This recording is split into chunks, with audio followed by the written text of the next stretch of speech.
course, we all know, or those of us who've been homeschooling for any amount of time know that homeschooling isn't easy, but it is worth it. It is worth the time investment. And so that's why we're here today. We want to help you to overcome any roadblocks or challenges that you found in homeschooling. And we just want to be a blessing to you and share from our experiences. And so we've invited a special guest today. Her name is Tanya Meyer, and she has a website, theproverbialhomemaker.com. Did I get that right? Yep. Okay. And she shares about homeschooling there as well, with lots of great information and tips and videos. And so, when you're finished here, I want you to go check her out as well and kind of glean from all the many things that she has to offer over there. So before we get into our topic, Tanya, would you take just a minute to share about yourself and maybe how you got started homeschooling and then what you're doing right now? Sure. I am a homeschooling mom of 6. My kids are ages preschool, 3-year-old, all the way up to 13, so 7th grade. And we've been homeschooling from the beginning. And we live in Oregon, which is rainy most of the time, but we enjoy it. It's beautiful here. And we first started getting homeschooling. We actually decided to start homeschooling before we even had kids. And we knew some people who homeschooled, and we're like, yeah, that's what we want for our family. We want those close relationships and family style learning and a focus on biblical worldview and all of those things. And so we went to our state homeschool conference when my oldest was 2. So we were, we jumped in really early.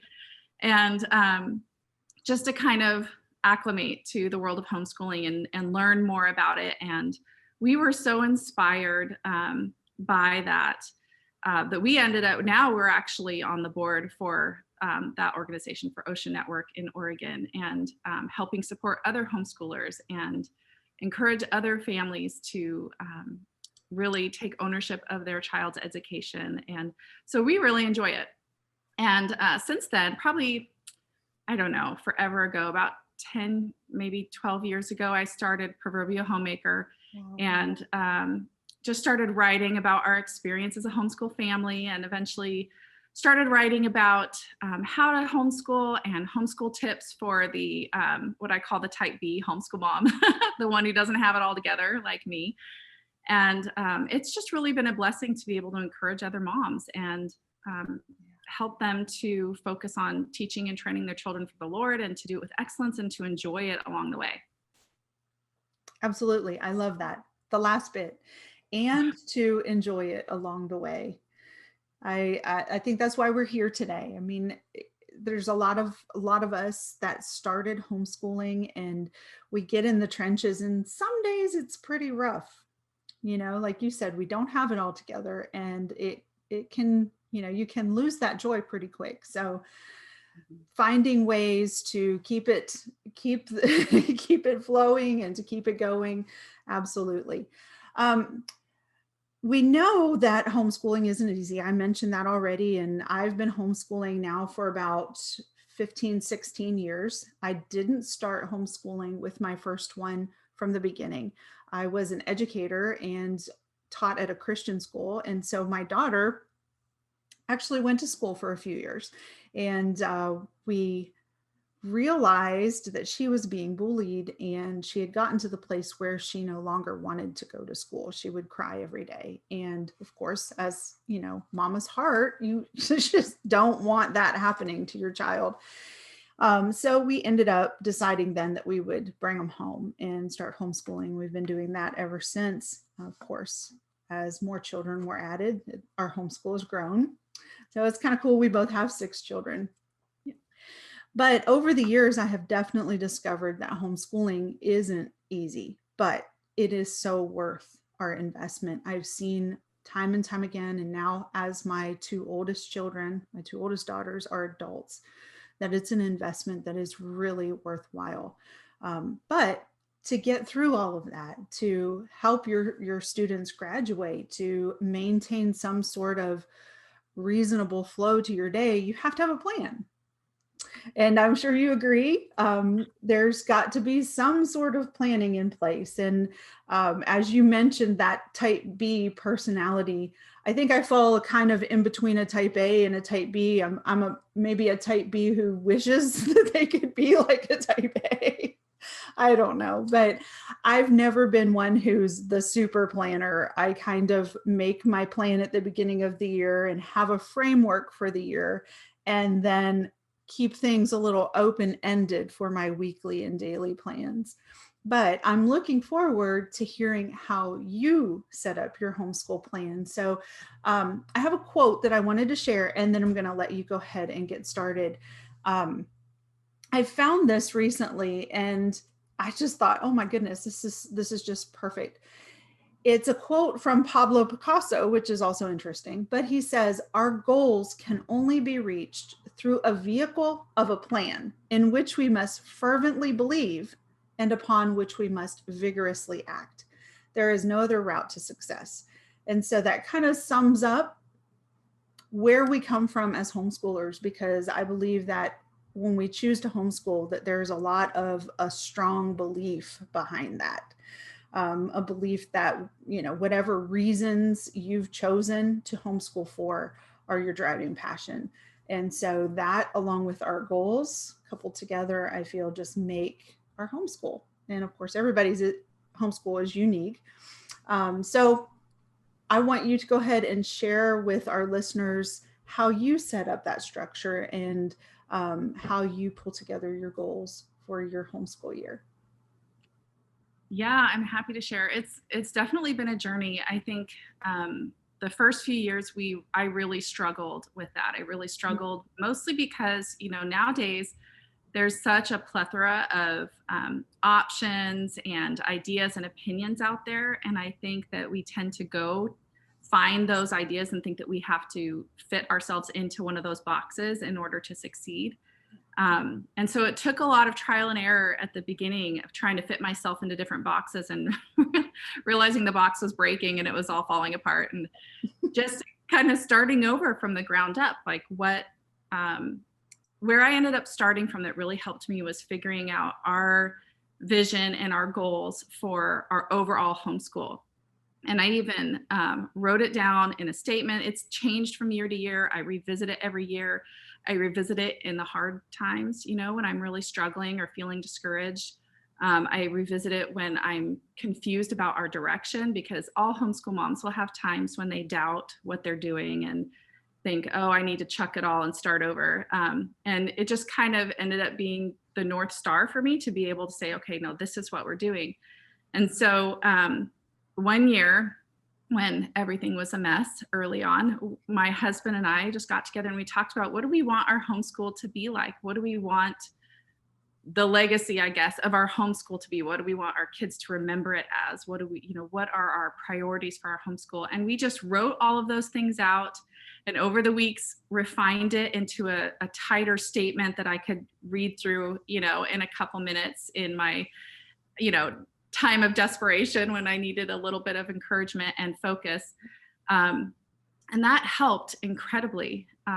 It even helps with things like choosing curriculum and setting your routines for the day, because it helps you to focus on what's really important and to be able to block out all those distractions and the shiny curriculum and the schedules that would never work for you that everybody says are great or whatever it is.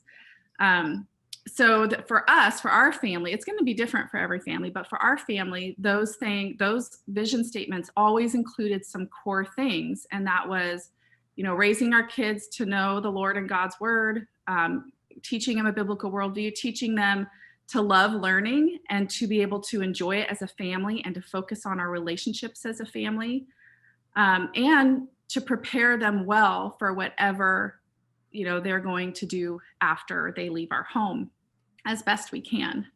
So that really helped me to be able to focus and to be able to choose curriculum and choose routines that worked best for our family. So that was the first thing that we did, was set that up.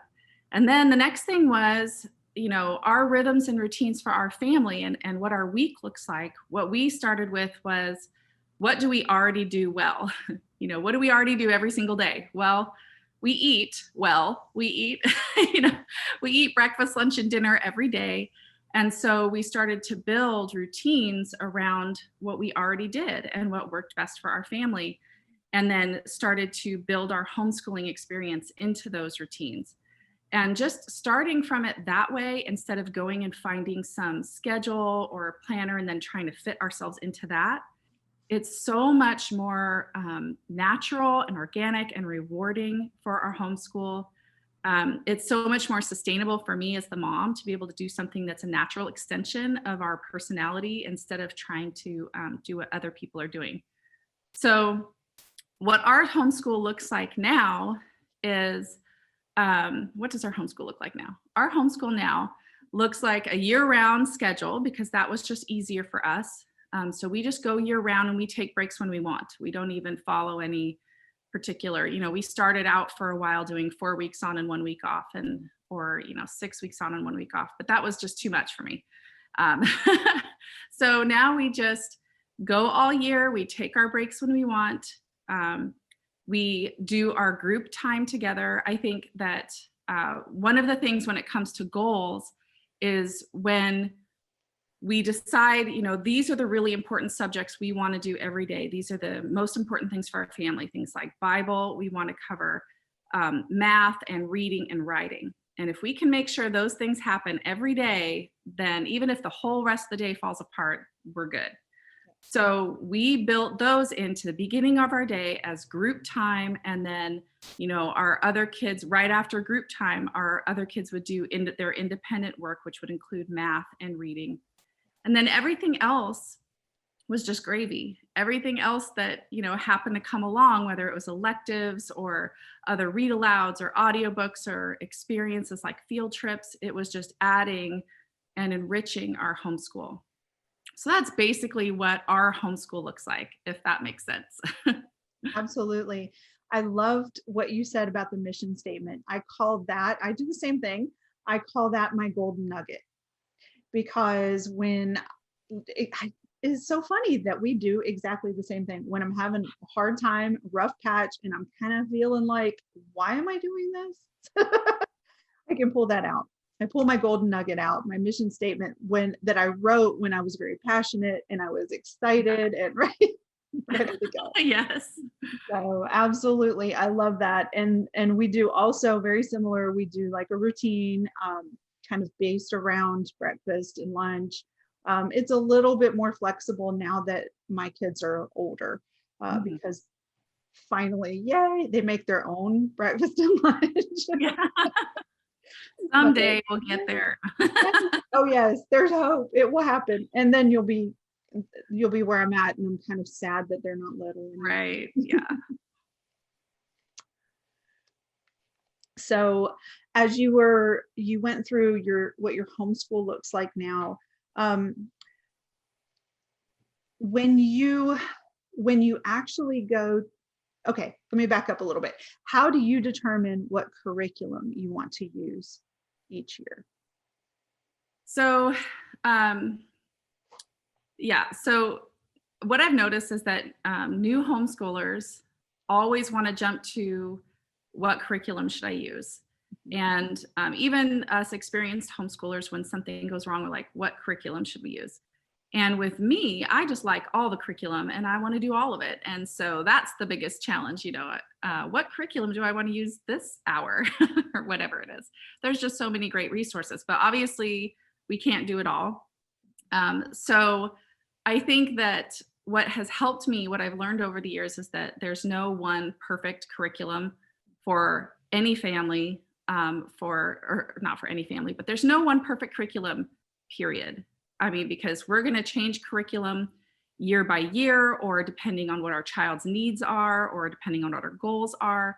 And even when you think you found the perfect curriculum, you're likely going to modify it. So I think it helps to just keep that in mind, because it cuts down on the frantic searching for the perfect curriculum. But when I am choosing curriculum, there's a couple things that really help. And one is that vision. It really does help, because if you write out your vision and your goals for your family, and then you compare it to the new shiny curriculum that everybody's using, you may find that it's not a match. And it's such a release to be able to say, okay, I don't have to worry about that anymore. Because, us homeschooling mamas, we have so many wheels spinning all the time in our head about all these different things. So just let that wheel go as a relief. But the other thing is, there are two other things. One is knowing our children well, being able to watch them and observe them and see what works well for them, understanding their learning styles, which is something you kind of grow to know more and more over the years.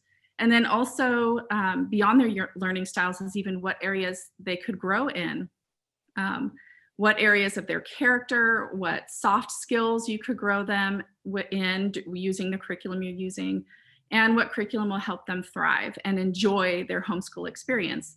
So I always try to keep that in mind. And that's something I have to revisit often, especially with so many kids, because when we're doing group time, I need something that works for everybody or it's adaptable for everybody.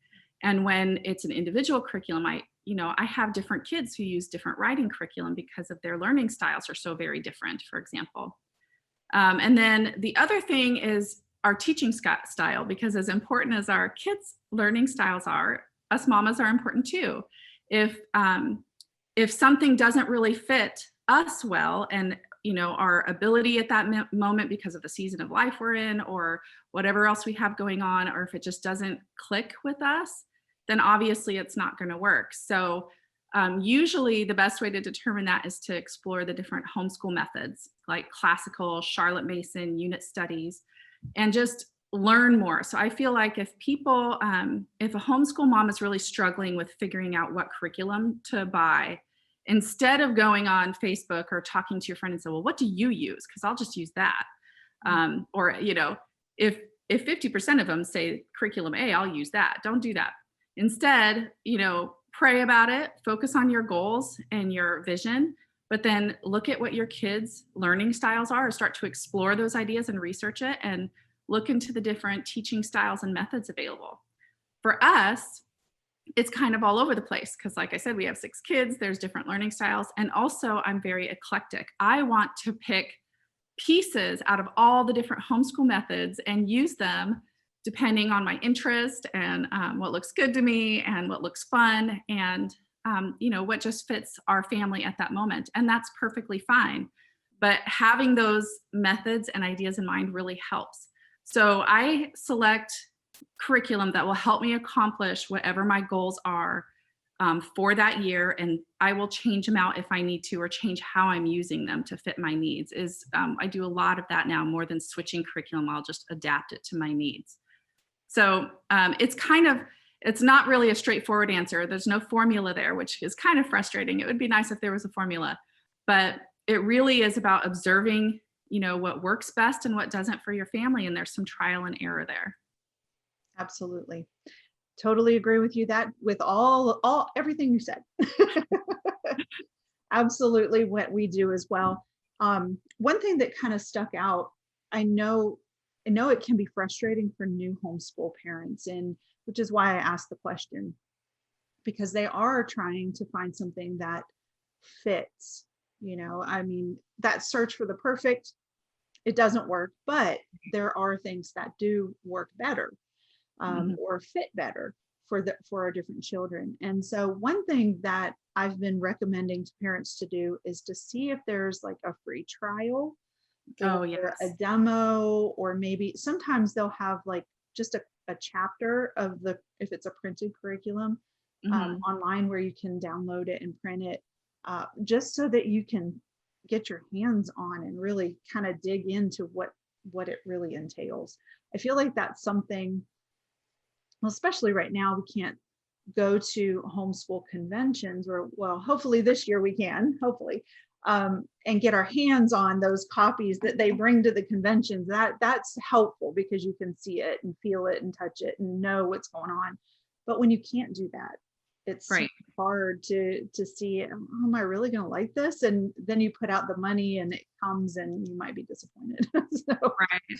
But yeah, the other thing that helps a lot with that too is finding video reviews, because for not for everything I use, but for a lot of the curriculum I use, I try to do as many video reviews as I can where I'm opening it up and showing them everything in it and explaining in detail how I use it, because that that is helpful information, because even if that person's style doesn't quite fit yours, it gives you a better idea of how it could be used in your family and what it looks like. And um, those are really helpful too. So if you're considering a particular curriculum, do look for reviews and do look for video reviews specifically, because I just find those really helpful. Yeah. I think it's the next best thing to actually seeing it in person. Mhm. Very helpful. So, all right. So I'm going to ask you the next question, Okay. which, okay, we've kind of worked through all of this, like you said, the learning styles, your homeschool, what homeschool method you decide you want to use that aligns with the vision statement that you create. All these things kind of work like a checklist, so to speak, of how you can compare possible curriculums to what may or may work and fit the bill for your home and your child. Right. So once you've gotten past that, you've eliminated, you've kind of narrowed it down, and maybe you've even purchased your curriculum. How do you move from that point of having the curriculum then into planning it out for the year and for your actual studies with the kids? So what I do is there's two different categories for us of, well, I guess there's three. So there are things we do as a family every day, or every week at least. And then there are things that my kids do independently. And so a lot of times those are split across curriculum lines, or at least there's, for example, we have a history curriculum that we use all together as a family, and my olders might have some extra assignments with that, but there's separate materials that they're using for that. And then the other thing is the things we're doing every day and the things that we're not doing every day. So the way we set up our homeschool is that we do certain things as a group. So we do our Bible time as a group. We do history as a group, which is mostly read alouds and maybe some projects every once in a while. And we do some nature study as a group. And then we have a rotation of extras, just fun extras that we do. And so that really covers the things that we do every day as a family. And then my other kids, you can actually, I think you can see over here, they all have these laminated checklists on the wall. And it's funny because my oldest three had those checklists, and then my younger three were like, we want checklists too. So now they all have one. But that will tell them the things that they're going to do every day, which is, math. They have something that we call reading challenge, which is we alternate between a book I have assigned and a book they want to read. And what else do they have? They have, the older kids have some extra Bible stuff that they do, and writing, and a few other things, depending on the kid. Like my 7th grader, he has some other things that he does that the younger kids don't do, but they know what they're supposed to do every day, and they know what they're supposed to do on a rotation. And we call those rotations a loop schedule. And loop scheduling is something that has really helped me as a generally disorganized mom, because what would happen is once I finally got into the groove of getting our Bible, math, and read aloud stuff done every day, which to me is the most important stuff, a lot of the other stuff was falling through the cracks. The day would fall apart, or sometimes the week would fall apart, or just one subject would get dropped off the map, and I'd be like, oh, we haven't done music in months or something like that. And the loop schedule really helps with that, because we do all of we call them daily do's. We do all the things we do every day, and then we do one thing from the loop schedule. And theirs works the same way. They do all of their daily things, and then they do one thing from the loop schedule. And that way they're always making progress through this list of, usually it's electives, or sometimes there will be some rotations between different materials. Like maybe they'll have a science textbook that they're reading, and they'll alternate it with some experiment book, or something like that. And that just sets things up so that it happens more automatically. And I know that if even like recently we had a power outage, so 8 days we did nothing. It was a little chaos. But when we got back into our school routine, it just picked up right where it left off, because we just went back and started doing our daily dues and picked up our loop scheduling where it left off. So all that to say, when I have the curriculum and I'm ready to plan my year, there's a couple things I do. I decide if it's group or individual, and I decide if it's a daily or a looping thing. Right. And based on that, I just see how many, how long is this going to take us to finish in a year based on what, just looking at my calendar, marking off our vacations and then marking off, I'll probably add 4 more weeks of vacation just throughout the year. And then for unexpected events, it kind of covers all of that. And if it generally fits a year, then I'm good to go. And I know, okay, in order to finish that in a year, we need to cover this twice a week. And so I build that into our loop schedule. Or we need to do it every day, and I make sure it gets on the daily list. And usually what I do is every quarter, I will go back and look at that sketch that I did. And I can leave you a post where I actually show what that sketch looks like. It's really, really basic. Anybody could do it. It's not complicated. If I can do it, you can do it. But anyway, I look back at that sketch and I say, okay, are we mostly on track? And if we're, on track within some weeks, then I just let it go and we just keep going where we were going. If we're way off, or if we dropped it all together because I forgot about it or something, then I just make some adjustments. I either change the curriculum or add it to the loop and say, okay, we're just going to make it last 2 years instead of 1 or whatever. And so you said that you do something similar where you kind of sketch out, this is what we're going to do in the year. And then everything in between is very fluid. And you just kind of generally match it up, if I'm saying that right. But that's basically what we do. We want to be making progress, and we want to be making progress toward our goals. But I'm not really stressed out about whether or not I finish a curriculum by a certain, number of lesson in a certain week or year even. And that just takes a load off of me. So as long as I'm making progress and my kids are learning and we're enjoying our time together and not stressed out, not packing our days full of too much stuff, then I feel like we're doing really well. And it's kind of played out that way. The kids, they're learning and they're doing well. So Absolutely.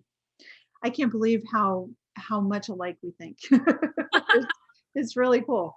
But yeah, this is very close. Now, of course, I think every family has their own terms that they call things, right. like your daily dues. I have a checklist as well, even for the 2 that I'm still homeschooling, and kind of hits the same thing. I'm trying to put it more on them though at this stage of the ball game. I'm wanting them to develop I've got to have this done by this time, so I'm going to pace myself by doing it this day. They have that power to decide that at this point, which I feel is preparing them for high school. Or sometimes some of my kids have done dual enrollment in high school, so they're kind of college students while they're high school students. I don't require that, but I want to prepare them so that they are ready for that, for that level.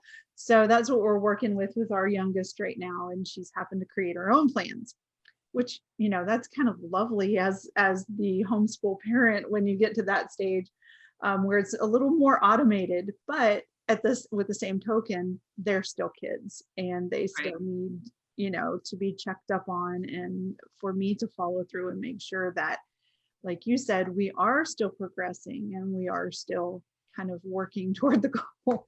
But yeah, we do very similar. We do some things together, just like you mentioned. We do those first thing in the morning. I don't know if that's how you handle it or not. Otherwise it doesn't happen. right. Because I'll get busy, like the toilets or something will need cleaned, and then my attention's off. But yeah, we do those together first thing in the morning. It's usually a Bible time. And right now, I think I mentioned to you that I'm teaching biology, which is a stretch for me. So we're doing that. And then we do creative writing time. So I've chosen some courses that I feel like my children struggle a little bit with, and having my involvement and interaction with them has been a little bit more helpful. Right. And they do the same thing yours do. After that, they do their independent work, and it works well. Mm-hmm. But I did find early on, I was, coming from a classroom teacher background, I thought at first that I needed to make super detailed schedules, and the time limit schedules where you do something from 8 to 8:15, and then from 8:15 to 8:45. I mean, it was ridiculous. And all that did for me was to make me feel like a failure. Right. And so I learned quickly that I have to do a lot like you said, where it is just, it's a routine. It's an order that happens every day. And if it happens at 9 o'clock today, good. If it happens at 10 o'clock tomorrow, then that's good too. Right. And I feel like that gives us just so much more flexibility. And in my case, I guess that whole idea of me being kind of a cross between a type A, type B, I'm not feeling like a failure all the time. Right. But I really appreciated that. I had a question. I forgot what it was. I was going to ask you while you were talking, but it's gone. Absolutely gone. Yeah, we've been trying to transition our kids more toward independent work too. And we want, it's sort of like just with parenting, over the years you want to start transitioning decisions and initiative to them instead of you driving the reins all the time. And so I want my kids to start learning that. So we've been doing that. I'm sure you've done something very similar, but we do that in certain steps. So like my younger children, I give them choices between books, and that makes them feel, it's just a simple thing, but it makes them feel like they have some guidance. So when we're choosing between two different literature books for our history, I'll let them pick one instead of me always picking it. Give them some input into their schedule. So my 13-year-old, it's like he turned 13 and immediately started sleeping like 12 hours a night. And so he would wait. We used to do school at 9 because everybody was up at that point. It's like, well, this is what we're doing. And now my oldest doesn't get up until 11. And actually, he started finally changing that back. But for a while there, I was like, well, part of the blessing of homeschooling is letting them sleep when they need the sleep, as long as he's actually going to sleep at night. And, waking up at 11, I want him to be able to sleep. So we just adjusted our routines for that. But I wanted to be able to accommodate those things, or giving them a chance to help plan field trips, or right around third and fourth grade, they start to develop interest. They start to say, hey, mom, I want to learn about X, Y, and Z. And so I make sure I incorporate those into their loop schedule so that those things actually happen. And I don't just say, oh, that's nice, and then forget about it, which is more likely to happen if I don't put it on the loop schedule. And then, over time, I imagine you could probably speak to this more than I could. I will transition from more, instead of being just a tour guide where they're just following my lead all the way, to more of a helper where I'm saying, okay, I'm preparing you for high school and beyond, but I'm also helping you as an advisor and providing wisdom and input. And I'm already noticing that transition starting to happen, even in the early teen years. And it's exciting and a little scary, but I think it's going to be pretty fun. Absolutely. It is. All the different seasons are so exciting. Yeah. Of course, we were talking earlier, I kind of mentioned the little people season, but it's so exciting to see them grow and mature and begin to take on those responsibilities. And of course, then our role begins to change. We kind of move, like you said, into that guide and the helper, so to speak. Help me with this, mom. Right. I get that a lot every day. Although even though they're independent workers, there's still a lot of involvement, because we typically, while my two homeschoolers are still homeschooling, even though they're working independently, we're all together. I might be working on something right here, so it's nice for them to have that access still to ask questions and to get help. And even with that, I've tried to encourage them to try to find out or dig out their answers before they ask me. Right. Again, with that, some point in in this process, you're going to be on your own for some of these questions. So if they've done their homework and they've dug in and tried to find the answer, then I'm totally cool with answering and helping them out with something that they need. But I like what you did. You said you have a preschooler, but they still have their own check. I see the checklist on a clipboard back there. That's something that's I found challenging but it was also pretty exciting, was seeing those little ones begin to just want to start homeschooling. Yeah. So as you plan your day, I know you mentioned that you have your together time, the time where you do some subjects all together. Uh, Mhm. do your preschoolers also partake in that time? Yeah, they do. So I take advantage of meal times and the fact that they're all eating and sitting at the table and quiet, and back when he was a toddler, he was even strapped into a chair and it was lovely. But so I use meal times for read aloud time a lot. I'll eat before or after and just use that as that time. And I'll set out some coloring pages and some quiet activities and everything that they can do if they finished food before we're done with our reading and discussion time. And generally, that's really worked well for us. So in the morning, we do, our Bible time and a couple other topics. And in the afternoon for lunch, we do our history reading. And then in the evening, we do some literature, like a missionary biography or something like that. And we don't have to spend hours doing it because, my husband isn't home during those times. So I don't feel bad about it. When he's home, we'll do things with daddy. Um, so that works pretty well. But I do, my youngest is 4 now and he's getting so big. But when he's ready to be just really done, we have an open space living room. So I'll have a blanket nearby, or he can go into the living room and just play quietly with toys. And as long as he's quiet and not interrupting, then he's able to do that. And that takes, those things take a lot of training to be able to teach them to do that and to be able to teach the kids to be quiet and respectful at the table. But it has been really worth it. And I think it's good. I want to give them flexibility to be able to get their wiggles out and go play quietly in the living room as long as they can still hear me. But I think it's also valuable training to teach them how to sit and listen. It's just like when you're sitting and listening in church. So Absolutely. And building up their ability to do it mhm. as their age, as they get older, then they develop, a longer ability to be still and to pay attention. Yeah, and it's amazing what they'll pick up while they're sitting there listening. I've been continually surprised by how early my kids will start to jump into the conversations, and I had no idea that they were paying attention based on what they were doing, practically, hanging off the chair or whatever. But Absolutely.